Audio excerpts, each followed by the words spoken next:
Welcome to a new topic in warehouse and inventory management.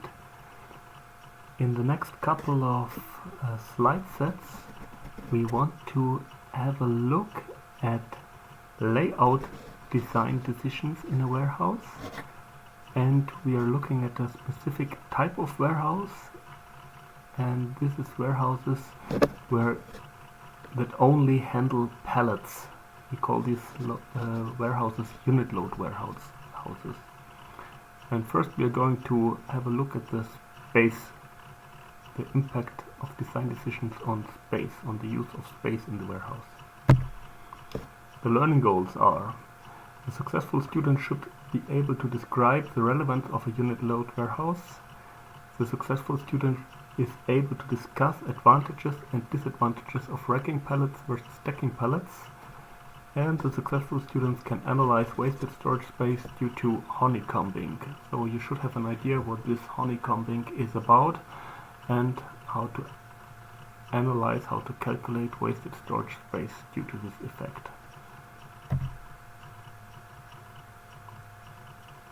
We are going to discuss characteristics of unit load warehouses first, then we discuss again in a little bit more detail racking versus stacking.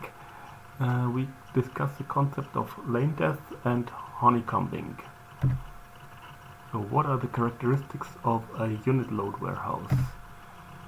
Well, you can say that a unit load warehouse is the most simplest, most easiest form of a warehouse, because we only handle one type of unit, and this is typically a pallet. That means pallets arrive in our warehouse, they are stored in the warehouse, and they leave the warehouse on a truck, for example. But we do not change what is stored on a pallet in a unit load warehouse. For example, if we store copy paper and on a pallet there are many boxes of copy paper, we will not touch individual boxes. We will always, at all times in this warehouse, we will only deal with the pallet. Okay? And in this way it is a simple warehouse. And there is some relationships that are of course interesting. We already discussed the different types of pallets that are out there and that they are mostly standardized, although there are different standards out there.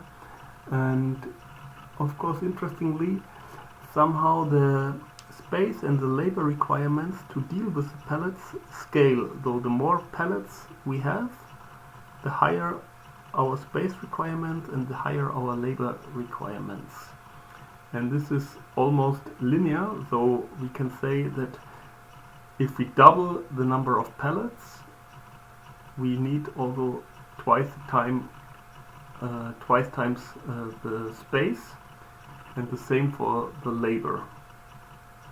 So we don't have an effect like if we double the number of pallets, we only need 50% more labor, because typically pallets are handled in one. There are only a small number of devices who can deal with more than one pallet, and everything is somehow designed to more or less deal with these single units. If this warehouse is so simple, why is it still relevant? Okay, first of all, it might be simple, but many businesses are doing exactly this, handling only pallets, or at least in certain parts of the supply chain only pallets are handled.